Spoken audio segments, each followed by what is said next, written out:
তো পোলাও রান্না করতেছি। গরমকালে তো চুলোর পিঠে আরও বিরক্ত লাগে যেতে, খুবই গরম লাগে, সহ্য করতে পারি না। তো এলাচ, দারচিনি, হাফ কাপ পেঁয়াজ, তেজপাতা, লং সব কিছু নিয়ে ভেজে নিয়েছি। পোলাওর চাল 1 কেজি নিয়েছি, কাঁচামরিচ, দুধ, লবণ, তারপরে কাঁচামরিচ, 1 টেবিল চামচ দুধ, 1 টেবিল চামচ চিনি।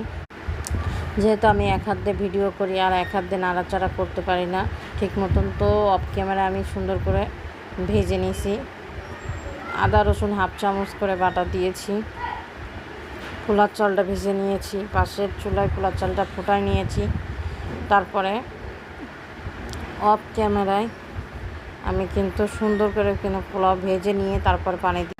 এই 6 মিনিটের মতন পোলাও চাল ভেজে নিয়েছি। এখন দেখো আমি এখানে পোলাও চাল বলক দিয়ে এবারটা চুলাতে নিয়ে রাইস কুকারে বসাই দিয়েছি। এবার আমি চিকেন ভেজে নিচ্ছি, ব্রয়লার বলো বা ফার্মের বলো। এটা আমার ছোটো বাচ্চা বেশি পছন্দ করে, যেহেতু এই মাংসটা নরম নরম, এর জন্য আমি একটু ভেজে নিচ্ছি। আমি পেঁয়াজ বেরেস্তা তো ভাজা দেখাইছি আমার ভিডিওটা, যারা দেখেছো এই পর্যন্ত। তো পেঁয়াজটা কিন্তু ঝরঝরে হয়েছে, ভাজা দেখাইলাম। চিকেনটাও ভেজে নিয়েছি। নেক্সট ভিডিওয়ে পুরো চিকেন রান্না আমি তোমাদের দেখাই দিব। তারপরে এই দেখো আমি